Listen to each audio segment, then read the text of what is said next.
I was saying that we have some summaries here. This is chapter 1, Amazon review summary.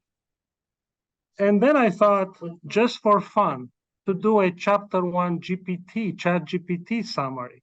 So I asked ChatGPT to give us what does it think about this book. And what I showed you on that long wordy slide was actually from that. And then I asked to summarize each one of the chapters and see what does it say. I think it's also an interesting kind of learning experience for us to see how that correlates with the book content.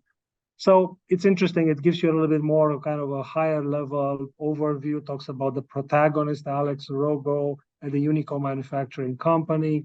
It talks about the dire states of the manufacturing plant, talks again about the bottleneck. And the chapter hints at the significance of the title, The Goal, which will be explored further in the book. Overall, the first chapter sets the stage for the story by establishing the initial problems, characters, and a sense of urgency. So as in any good movie also, you need a little bit of sense of urgency for the action to be captivating. So what other comments do you have about the first chapter? I think it's a great metaphor for how maybe the research environment can change as well, or in any operation, any administrative operation or function can change, and how few people can drive the priorities. Now everyone else has to adapt. It's a moving target, in other words. Can online hear what Dr. Goldratt just said?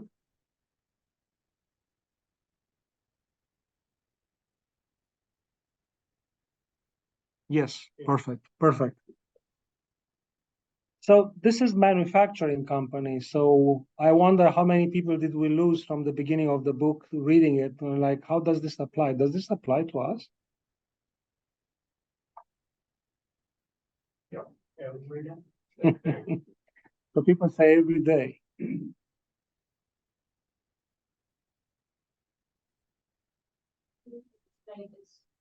Part of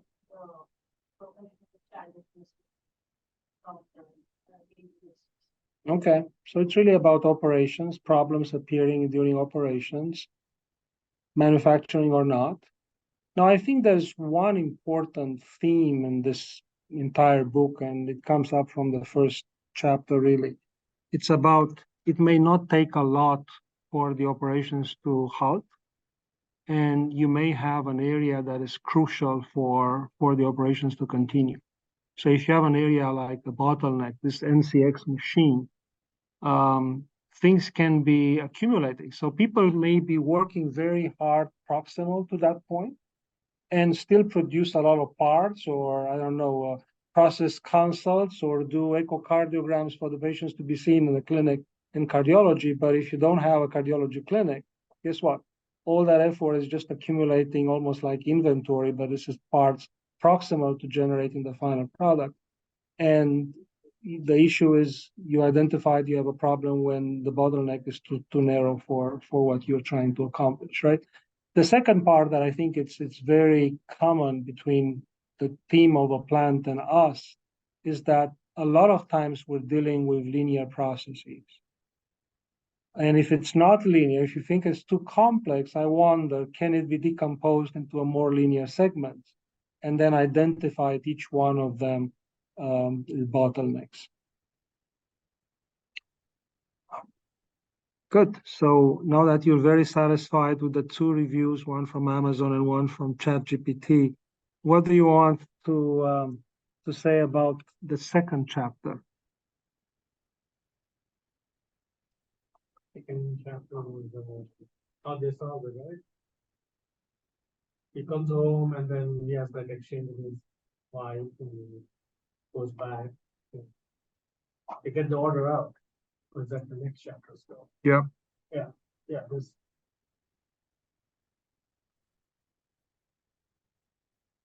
Yeah, so it kind of expands a little bit on the frame. So about the town is kind of depending on some factories, and they are kind of going down over the past decade.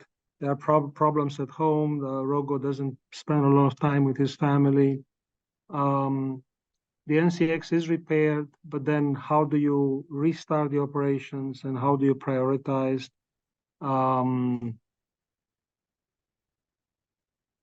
What else? The problems that they already had to lay off some personnel from the plant, so half of them will be laid off already.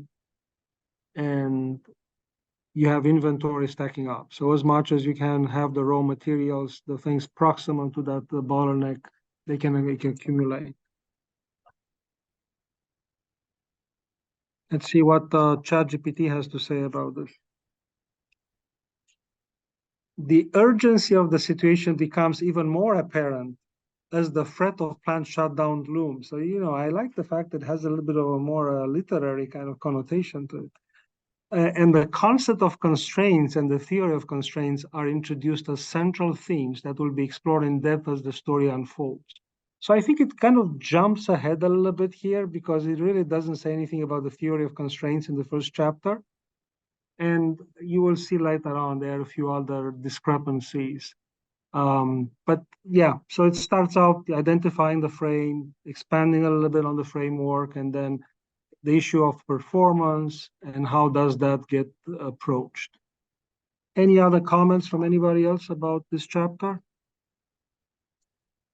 Was this the chapter where it goes general report? Not yet, I think. Yes. Is it? Site mix, bar and grill. Yeah. I think that conversation was highlighting our challenges as well, where, you know, okay, we go through one hurdle, but the real question is, why did it happen? What can we do to not have it occur again? And to realize that jumping over hurdles is not the goal, avoiding them is the goal. And his colleague wasn't getting it. He was just happy solving the problem. So Rogo was a little bit more introspective. That we all should be. Yep. Any other comments?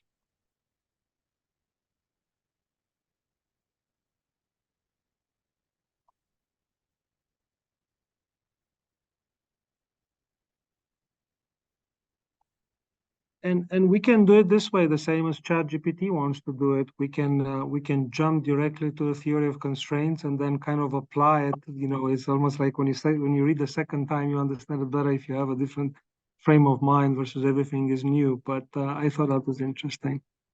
How's chapter 3?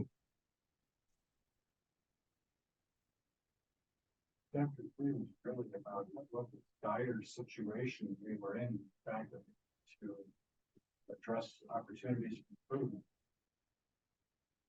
Several concepts about they could shut down in 3 months. Sales are down compared to a year ago. Raw materials are increased. I think also hits on thing where, you know, management meetings and how they go usually miss what the underlying problem is. And I mean, we're just trying to look at the end result without solving the problem. How can those two go together? I mean, they need to go together because this constant disjointed approach.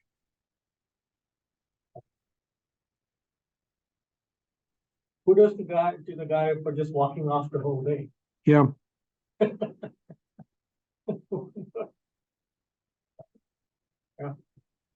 Yeah, so as much as the sense of urgency is outlined, it points out also that during those times, instead of everybody being very focused, people tend to, you know, kind of go for the exits or lose their attention, including Rogo, right? I mean, start thinking about how come the good old days, I was in such a good relationship with this guy, we're going to this hotel and having a nice party, and now we have a very different relationship. So it affects relationship between people at home, but it can affect also professional lives under the duress of the dire situation, right?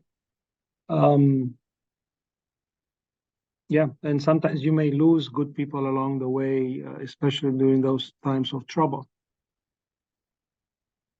Let's see, any other comments in the Zoom land? No, no comments. No comments.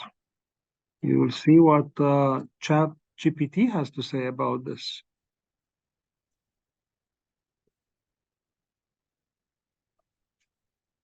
So chapter 3 focuses on Alice Rogo's meeting with Jonah, a consultant who introduces him to the concept of identifying constraints and focusing steps to improve system performance. The heat treatment department is identified as the plant's bottleneck, and the application of these principles begins to take shape. And now it talks about Herbie analogy that emphasizes the importance of managing constraints to optimize the entire process. When I got to this point, I got confused. I went back and read chapter 3 like page by page again, because I thought the Herbie analogy comes back later in the book, and indeed it does. So I asked, before I identified the specific chapter, I asked ChatGPT, what chapter is Herbie introduced? And it says in chapter 3. And I went back and read it again. I couldn't find anything about Herbie.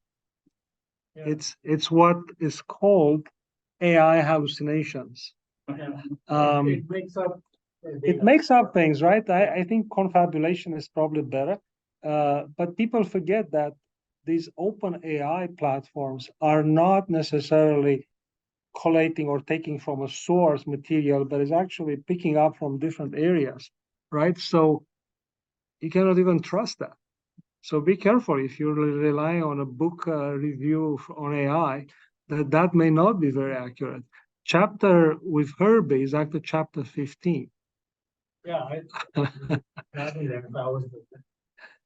And I think both the Amazon and the ChatGPT miss a little bit the point of this chapter, which is in times of duress, you try to identify a more senior, a person with more experience, a mentor. And that's what this Jonah starts being shaped up over the book.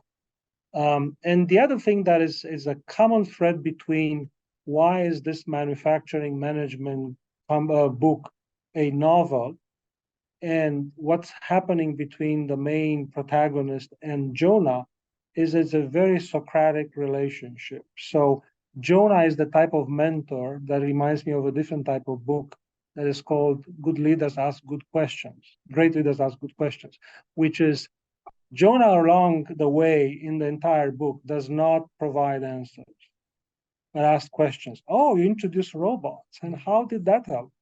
Oh, really? That helped that well. So it's really asking the right questions and then not providing you from outside the answers, because that may not lead to the root of it. So the Socratic approach is another chat comment there.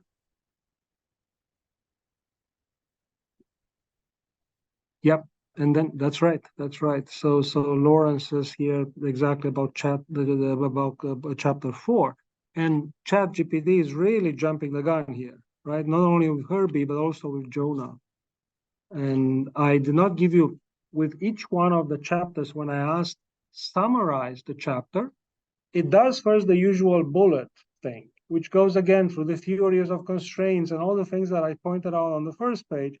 And then there is the usual thing that gives you a summary at the end. And what I point you there in those slides is just the summary. But the summary is really not very targeting that specific material. That's right. So mentorship relationship, this is extremely important. And now this goes back in chapter 4, where really the conversation with Jonah happened, and he reminisces about that, where he talks about efficiency measures, right? We're so much entrenched in this sometimes in operations that we go, our main goal is to have a higher number of patients, more efficiencies in terms of how many parts we generate, and forget what's the actual goal. And I think that's what the early introduction of the discussion and the definition of what is the goal. So Rogo kind of shapes up that conversation through questions, and sometimes even questions that challenge some of the statements and say, so we're really after this, we want to produce more parts? or to sell them or to satisfy. Profit or. Yeah. Yeah, so I think that's something that we always have to keep in mind when in doubt. It's good to ask questions and ask good questions from many people, including from mentors who can help us in that. And I think it's a deliberate process in this book where the mentor is not a manufacturing specialist; he's a physics guy, but he's been looking at different processes in different industries and being able to see the bigger picture versus, well, if you only knew more about NCX10, you probably would be able to help me. Well, sometimes you don't need that. You just need to look at the process and see what's the focus of the team, and then identify, are you just putting the focus in the wrong place? So I think this is a couple of important parts here, the statements. Productivity is the act of bringing a company closer to its goal. Productivity is meaningless without a well-defined goal. So the Amazon reviewer was good. Now the ChatGPT again goes and tells us about things that are not there yet. It talks about theory of constraints. This is very early on. And the concept of drum buffer rope, which is again Herbie, and we'll talk more about this maybe next time. But it's really about linear processes. And if you want kind of a preview for those of you who have not read chapter 15 and later, if it's a linear process, even that linear process, as much elemental it may be, it can be decomposed in smaller steps, like NCX10. What happens right before that? What happens after? And the pace, the speed of the entire segment is dependent on the speed of the slowest part. So Herbie is the child who is going into in a camp with a few other children. They go up the mountain and they're supposed to be keeping 3 yards away from each other, and they cannot because everybody's faster than him behind Herbie, and then the distance becomes larger and larger. So it shows you this drum buffer rope. So the drum is the bottleneck, is Herbie. The buffer is whatever mechanism you put in place that before the drum, you have a way of fixing it and keep that distance constant. And this rope is really what you would like to be the output in a very linear and constant velocity fashion. And this is way too early, ChatGPT, you're really jumping the gun. One extra message here. So tangent to the book, but on ChatGPT, how was your interaction with the system getting access to the book text? Were you providing it as the summary based on whatever it saw in its general training? The confabulation may be dependent on the conversation up to that point. So I actually asked 3 different questions. One was, what is the message of the gold book by Goldratt, Eliyahu Goldratt? And it gave me the summary right away. And then I just asked, what is the summary of chapter 1? Can you detail about theory of constraints? That's all I did. So I didn't have to provide any abstract copy from the book and then say, what do you think about this? It found it already, and I think identified pretty well the elements of the book. I think it would probably be more accurate, obviously, if you actually provided the text. Right. Then ask to summarize the chapter. Yeah, but keep in mind it pulls from everywhere about the book. So if I went on Amazon and wrote the wrong review about each chapter, the next iteration is going to take that input into consideration, is going to even be more wrong, right? So the more deficient inputs, you may end up with a worse outcome there. So it's about, again, curation. What's the source and who's making what type of statements.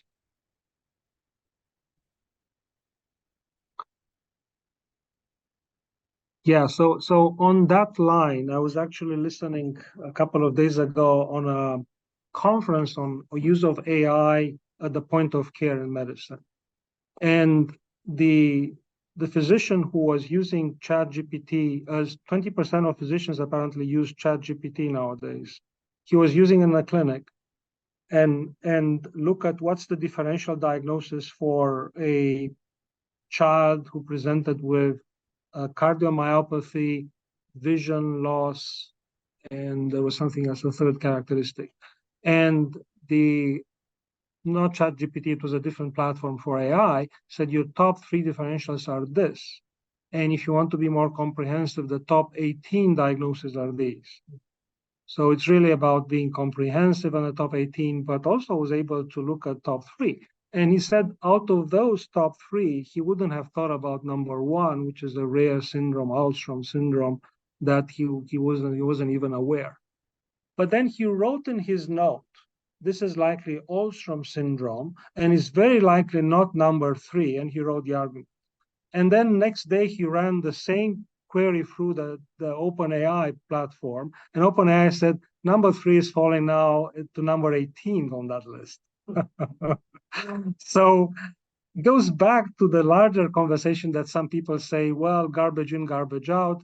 How can you deal with unstructured data? What if the medical records have kind of systemic biases that keep being perpetuated? Somebody said this patient had Hodgkin 5 years ago, and every note after that repeats the same thing, but that's not true.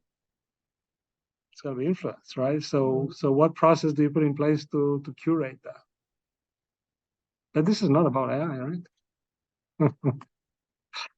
Chapter 5. So the Amazon reviewer is very generous with the words here. It says Rogo snaps back to reality and remembers he's still in the company meeting. So he hasn't been paying attention much there. He was just thinking about his conversation with Rogo, with Jonah. And then he goes, he leaves the meeting. So he's not paying attention. Again, sometimes focus could be an issue in the most stressful times. He goes to has a pizza. So very detailed review of this chapter here.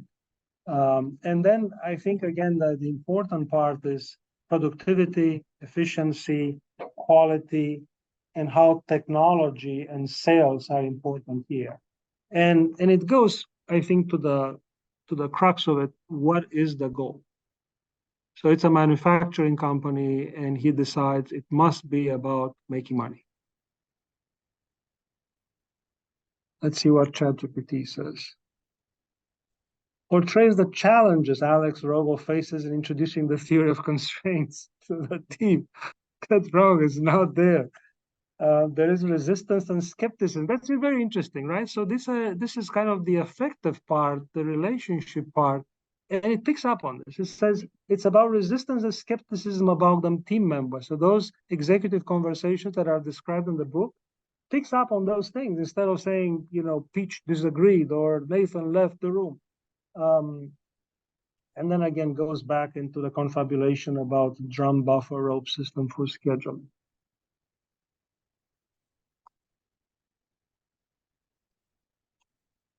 So chapter 6, what happens in chapter 6? I think this is a good discussion between the team members. So it goes back into how do you define productivity, efficiency? So he says, he finds workers either relaxing or not working. And of course, the first reaction is go work more, right?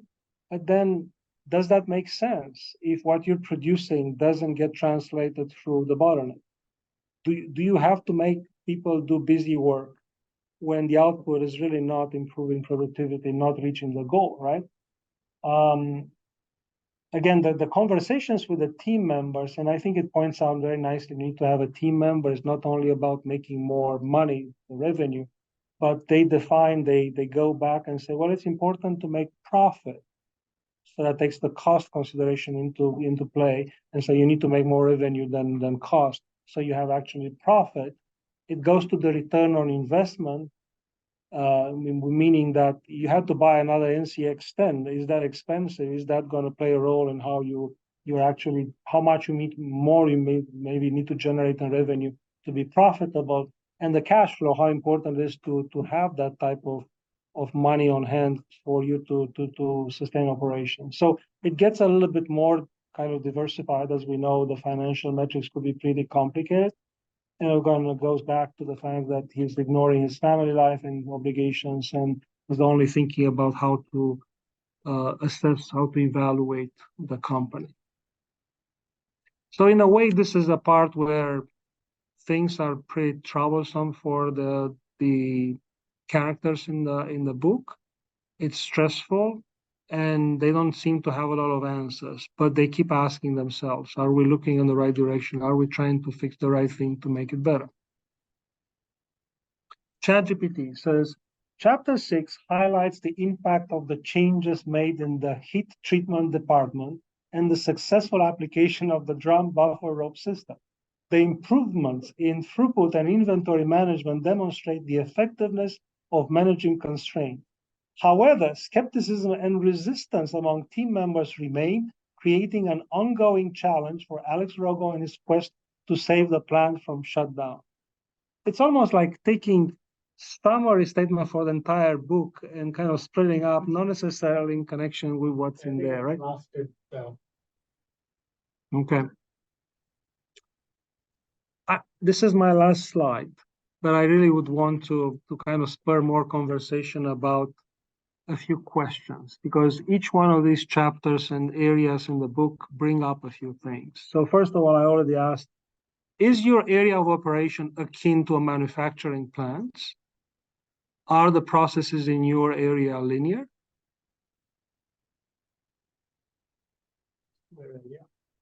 The book even says in one chapter, one of these first chapters says, the environment is so complex, we don't even know how we're going to wrap around our heads to fix it.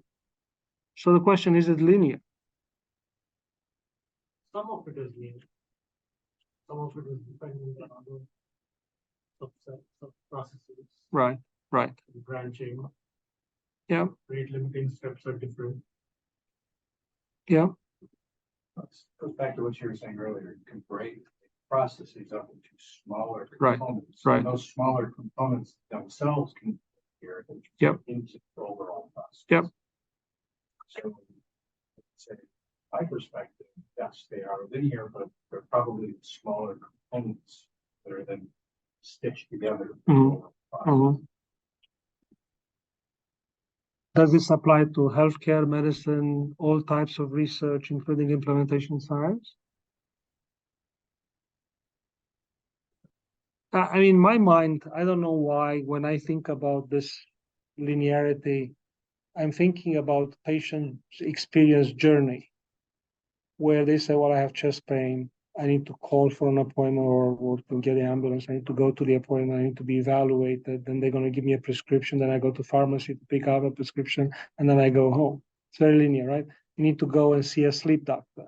They will see you in the clinic, and then they'll order a sleep study. You go to the sleep lab to have a sleep study, or you do it at home. And then you go pick up your CPAP machine if you need CPAP, and then you go home and use it. And then you call the DME company for supply. Pretty linear. And I think when you're designing systems in your own functional area, it's important to think in those terms too. And then kind of you're going to create different branches and complexity is going to be added to it. But in the end, is like, if you want to fix it, you look at this segment, this cycle, if you want. And then when you break it down, you see, are these steps all necessary? Are these more costly in terms of time, money, resources that you have? And how do you optimize? So that goes back to the standard quality improvement concept, that you really need that cycle to be compressed as much as possible. And at the same time, you have the safety measures in place, so you don't halt the system if you break it at some point.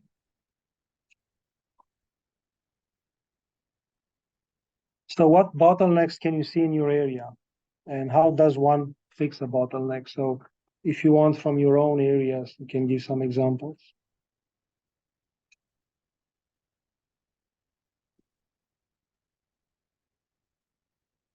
Here is an example of we have ensembles going on. Okay. Ensemble is a group of people coming together to solve one problem.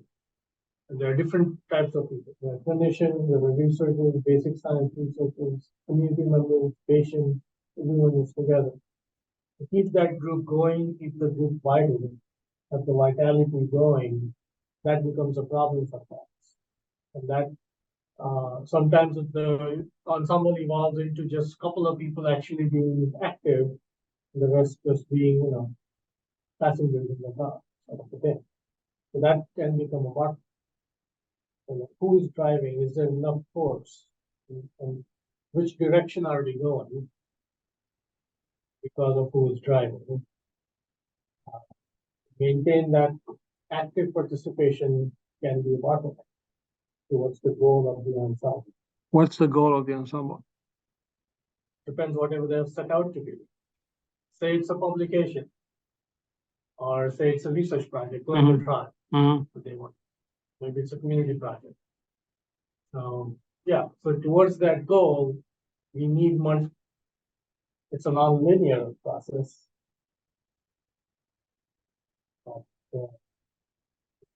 Well, it's a team, so you're talking also about team dynamics, and then one can argue you're focusing on the process, and that's not the goal in itself. Maybe in the process you need to have as many people as possible, but if one doesn't contribute for 19 meetings and one time at the 20th they come up with a great idea, that may be enough for the team to get better what the final output is, right? So the question is, Well, you wouldn't know if you don't have their feedback. right. But the process is you get people together, they brainstorm, they come up with some feasible project, and then you execute. So pretty linear, right? And then how do you organize each one of those steps? It's something else, right? But the goal is not to have all 6 members in the ensemble work as hard or contribute equally. It's about, is the final product better, right? Yep. What other examples? I would say when new processes are implemented or things are amended, or the new pieces are added to a process, that's definitely a new place for bottlenecks. Just thinking about the context in community-based interventional research, Okay. which is kind of where I am right now in my work, is oftentimes when you have a workflow that is very consistent and very easy for everybody to understand, but if a new piece is interrupted, that can create a bottleneck, even if it's for a good reason. A new part of the process. So what type of projects are you involved with in the community? So community-based clinical trials. So basically testing behavioral and educational interventions, and looking at prospective studies for how does basically interventional education in a randomized controlled trial effective in managing practices. Okay. So why do you think novelty becomes the bottleneck first? I think it's because I think if something is already sometimes a little bit complex, adding more complexity can make it more difficult for people to learn. Also, at least in my current role, there's a lot of new people that are entering. So there's people that come in and stay for a short amount of time and then move on to other projects. And then there are new people coming all the time. So if you're exposing somebody to the process and they're learning about the process and then they're moving on to the next thing, but then that process is changing, that can create a bottleneck because there's a disparity between the information that some people have and others aren't privy to. So the people involved in that functional area do not attain necessarily the operational efficiency that you'd want. And with a high turnover, that's a continuing maybe education and training issue, or getting used to the complexity or the specific flow of the study. Yeah. Do you foresee using AI platforms for recruitment of patients a good avenue? It could be. It could be. I think I would probably say that I think that probably trying to match people that are good for the eligibility criteria would be them where my thinking would go for why that makes sense for as far as finding patients and limitations for patients. Yeah, fantastic example. Anything in the experiments that goes linearly?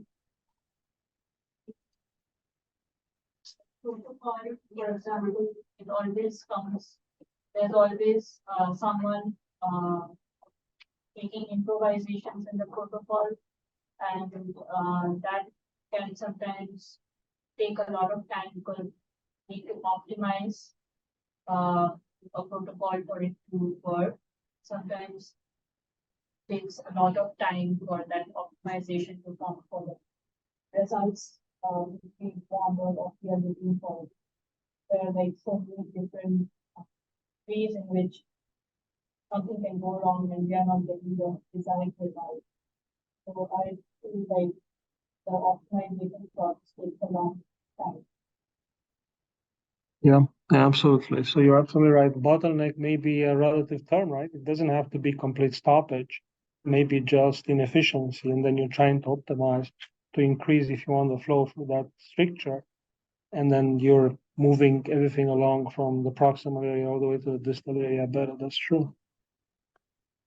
I'm thinking also in our worlds, we have different areas where the hard assets that are structuring our work have a lot to do with how the flows go and where do we identify or create bottlenecks. So I'm thinking how structuring the work is in terms of physicians' work in the clinic because of the electronic medical records. And the entire process, what do you do in the clinic? It's structured by that, right? So it can even give you what's the steps to be following.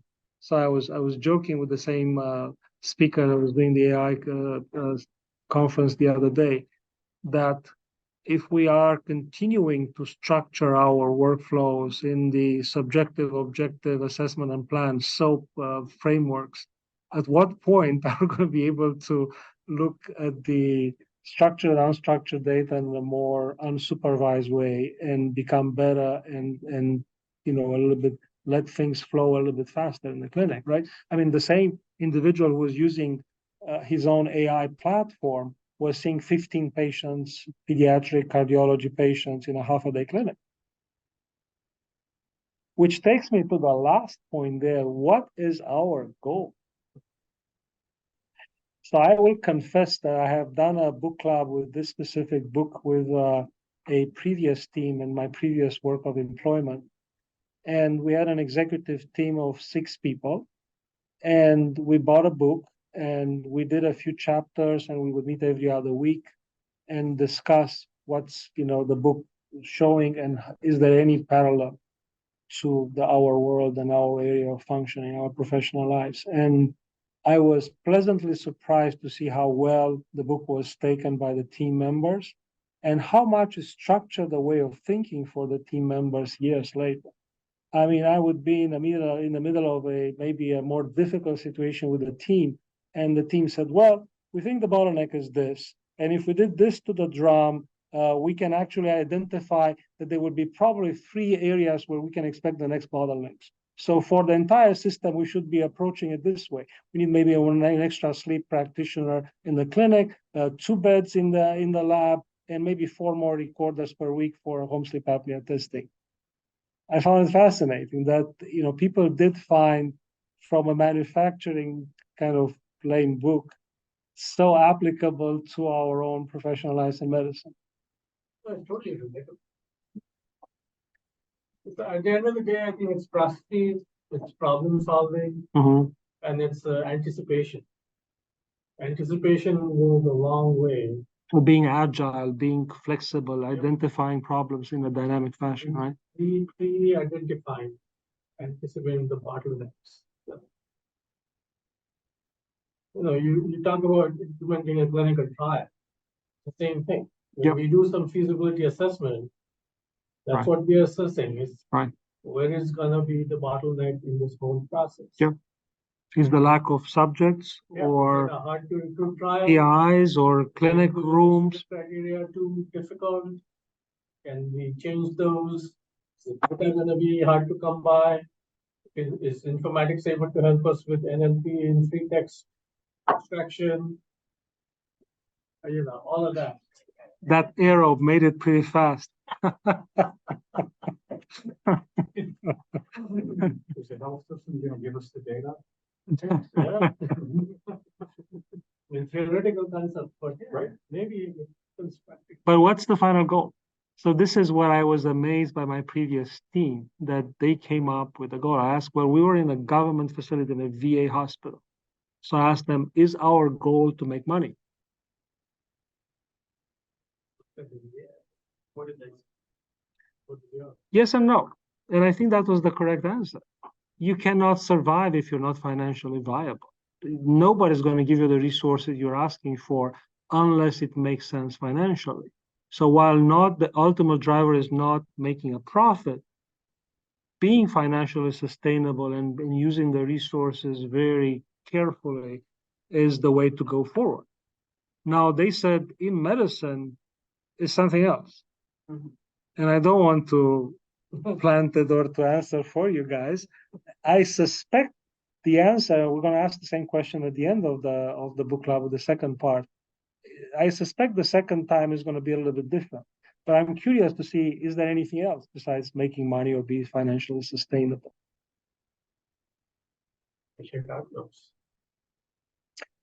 Right. So what are your outcomes? How do you know you're doing a good job, right?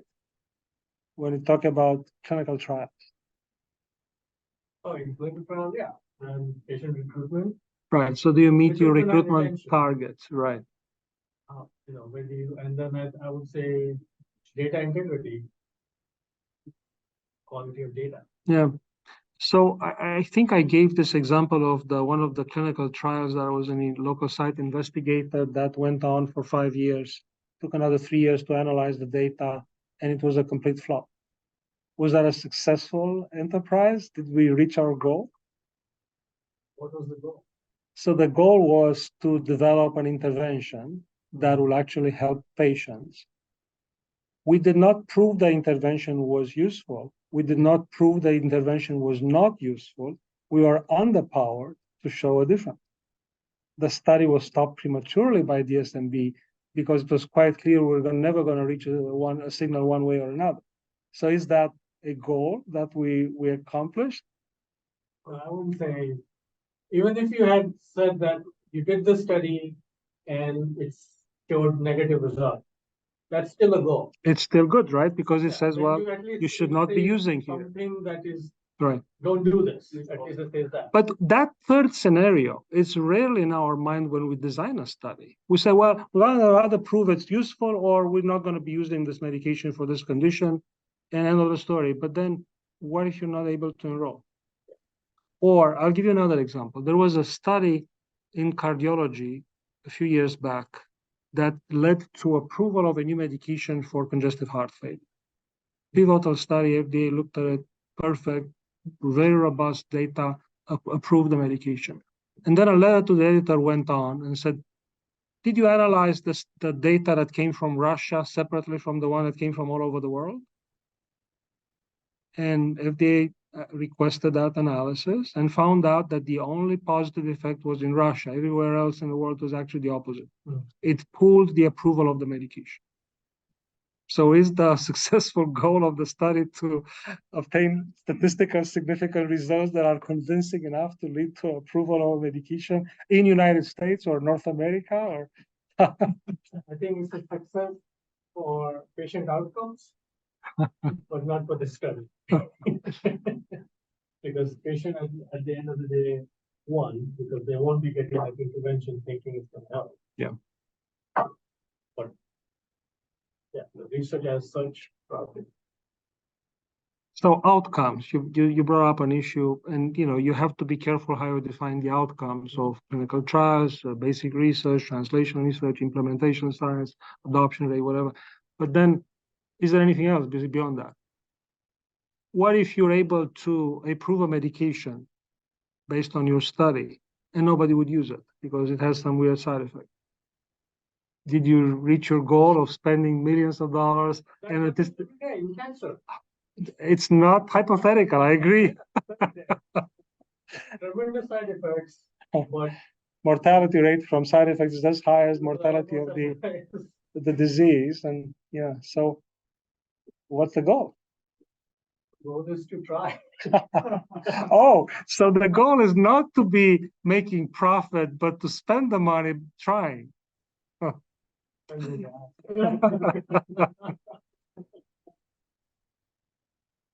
role playing of a pharma company CEO versus patient.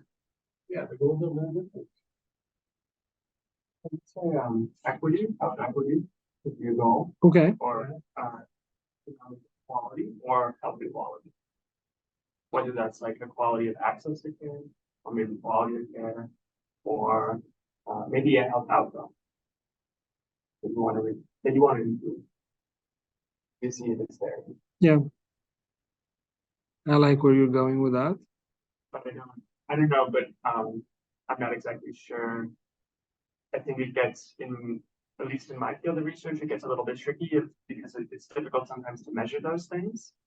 Because there are also lots of different confounders, right? Because you have lots of different, let's say that you have a population that is much lower income than another population. That lower population might be facing many more different things than you can control for. So even if that's your goal, I think success is not necessarily limited to the success of the intervention. It's broader than that, but it's trying to find a piece of that goal. Okay. Tricky to that. Yeah. The book when they said profit was the goal, but then there were several different measures. Right. I think what you were just describing and what you were describing as well becomes an aggregate to the goal, right? It's all of these different things. Right. Bundled together that make up their goal. Right.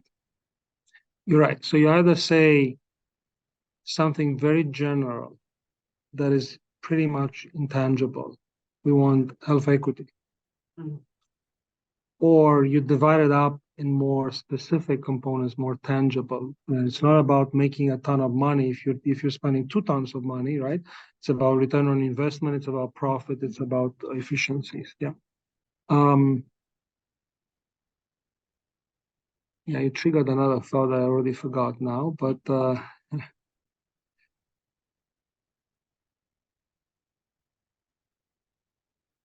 Also, I mean, thinking of the goal,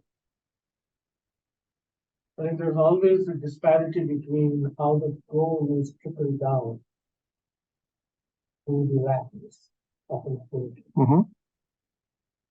The goal might be very clear to someone top up, or there might be very finite factors. right. Like, okay, I need 2 things, can you deliver?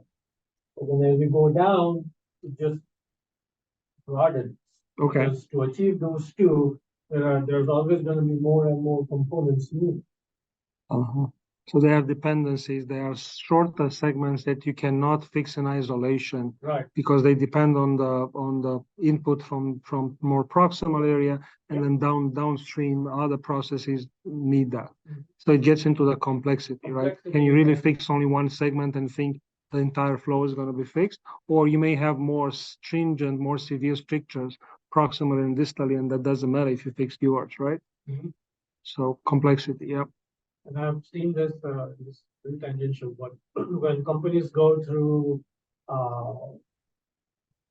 layoffs,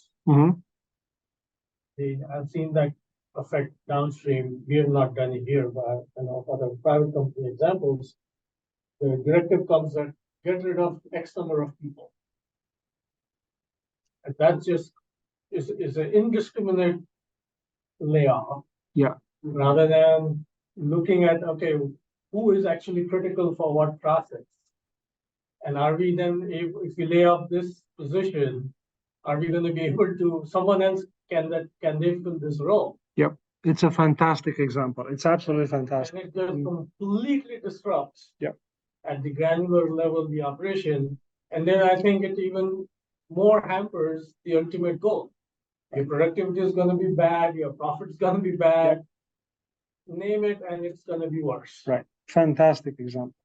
And it goes together with the book where those are times of distress when inefficiency has to be corrected. Right. And at that moment, in the stress, in the speed of you need to make decisions, the ultimate goal is strategically to be different from other companies, from other enterprises, to have the right human capital, the right machine capital. It gets lost. Oh, we just need 10% off, and every division is going to get rid of one person, let's say, proportionally. And then all of a sudden you lose talent, and the end point strategic goal is lost because of that decision, right? So is it like punishing people who are slacking off because they have no materials to work on, versus ask them to work harder, and it's not going to improve the final goal, right? Fantastic example, yeah. And when you observe some layoff situations from the outside, you may see that where amazing talented or amazing capabilities are destroyed overnight with this type of decisions, top down. Twitter, yes. X. Amazon, I think, lays off 10% of its workforce mandatory Right. every year. Yep. That Because they think that we don't need so many people and there are others who can do better. And it's a philosophy also that you're enticing everybody to work harder this way, and they know if they're going to be in the bottom 10 decile, then they're going to be laid off. But it's based on performance. The issue, though, is it incentivizes competitiveness in the workplace that is actually destroying the collaboration between the different people, because they say, oh, if I'm going to be laid off and you are not, maybe I should try to show off better than you. Right, right. I mean, whether you want to say trust is making things more efficient, I think it's fair to say that trust would help it's healthy, right? Like it's a healthy thing to have trust in the sense of it's going to be something that is going to be a vehicle towards any goal. Yeah. So this is again related to the book where you look at this nice executive group. They work together very well, and you'll see along the book they meet multiple times. They are feeling safe. They are not afraid that all of a sudden their boss is going to be firing them because they say what they think. So safe area of people who collaborate. It reminds me of a Harvard Business Review article that was about what is important in the leadership structure for an organization to do well. And one of the things that was listed there was the distance between the different layers of leadership to be the smallest possible. In other words, I'm not going to undermine you because I know if I take your position, it's going to be a 50% increase in my salary. It's going to be very little. The second one was the principle of rotation. So if you're a leader of this functional area, you'll be on for 2 years, but then another one of your colleagues that you persecuted for the past 2 years is going to be your boss. So it's going to eliminate those type of office dynamics, right? So there's not a lot of incentives to go up because the perceived advantage is small. And at the same time, you would want to work collaboratively with people around you to develop that level of trust. Very important. And the team in the book finds solutions to their problems because of this type of interaction. And then, of course, there are all of the mentorship that comes from Jonas. The point I was going to make earlier was, this sounds, if you're in Vienna, Austria, and reading this book, your first reaction may be, what? Our main goal is to make money? That's capitalism. We despise that level of extreme capitalism. So for them, if you ask them on the spot to tell you, or France, maybe, or Tunisia, I don't know, if you ask them on the spot, what is the ultimate goal? They may say something very on the line you said, health equity, or everybody in the society to benefit. Now, can everybody in the society benefit from a company? Maybe they have some competitors, so not everybody's going to be benefiting, right? But it's about that different managerial kind of orientation that you see typically in North America versus Europe. The approach is very different, and I've seen business data detailing those type of dynamics where people are more collaborative in Europe and they find solutions to problems better than people who are very competitive and very hierarchically stratified. So that's kind of well known in the business world that you're better off even in negotiation to be collaborative and kind of enlarge the pie versus divide up to the smallest piece there, smallest piece. Yeah, At the end of the day, it's a company in Europe. They got to look at numbers. Right, but they argue even against, we do not work to make our stakeholders richer. But the capital comes from the stakeholders who want to make money because that's why they invest. And ultimately, hopefully, they're not going to be producing tanks. They'll be producing something that is good for the society. Although, don't take me into that area of the controversy, how tanks produced in one area can lead to wealth in some other area.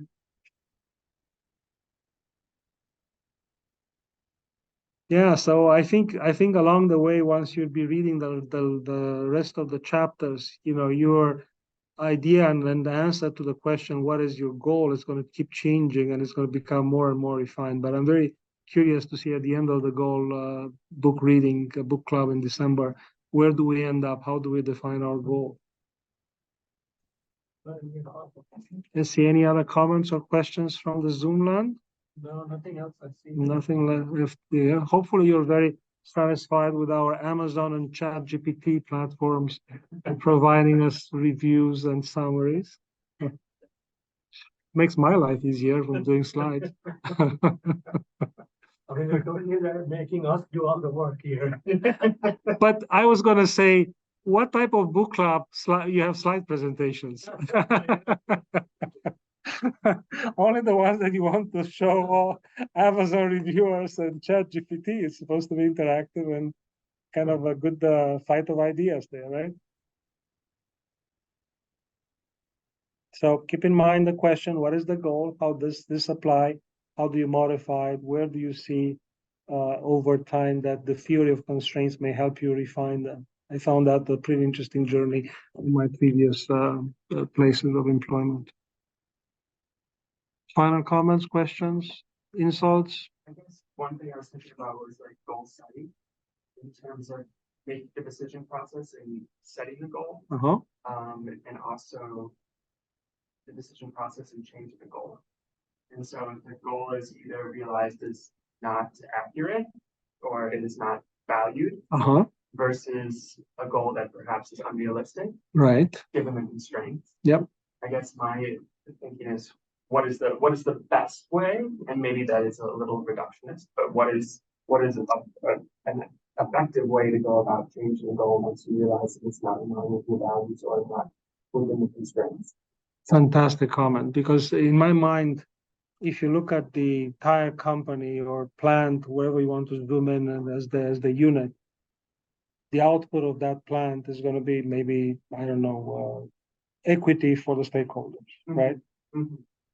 But then when you go more proximally down up the road there, each one of the segments may have very different goals. And this brings into how do you design a system that you go back from the ultimate goal and kind of try to optimize each one of those pieces in that big complex system so that the goals would align well and continue to function in the pathway that you're creating, right? Mm-hmm. So I think that's an important part, yeah. Because our goal is not to see more patients in the clinic. Our goal is not to increase our expenditures in research per se. That's not the ultimate goal. Those may be some intermediary goals or metrics that we assess what we're trying to accomplish. But then you realize if the goals are too small, then you can derail the process in the wrong direction very easily. If the goal is too general, like it wasn't clear what was the goal here, just a number of parts created or again, number of patients seen, I can see patients in 2 minutes. Is the outcome going to be attained? Is the patient satisfaction going to be good? Am I practicing at the best, professional standards? And I'm not trying to give away any goals that you may come up at the end of the book, but all of those come into play. I'm sure there's something about who gets to set the goal. And is there one single goal that you set and that stays the same, or it keeps changing? Right? Yeah. There are inverse effects from seeking a goal. Mm. So the example I'm specifically thinking of is called the inverse equity paradox, where efforts that have been made to intervene to increase equity exacerbate it. Mm-hmm. So I guess. Do you have an example? In some cases where expansion to Medicaid and insurance, it increased some measures of inequality. Yep. Not all of them, but like some of them. And yep. So that would definitely be, my opinion, an example of an adverse reaction or inverse sort of an undesirable outcome from the goal, even if the goal is achieved. Yep. I have a few examples too, but we can talk more offline about them. Yeah. Good. Well, hopefully we finished early, but I didn't expect to be going on for an hour and a half. Hopefully this was useful and pleasant. And if nobody's going to show up to the second part, I should have made this plug from the beginning that nobody's going to be penalized if they participate without reading the book, or you can just browse it. If you want to read the book and participate, that's even better. And I think you're getting more out of the book and the discussion if you read the book. But there's no penalty for not reading, or if you're too busy, you still can show up either online or in person. And hopefully this will be a good food for thought for you in this journey of implementation science. Thank you very much, everybody. Thank you. Thanks.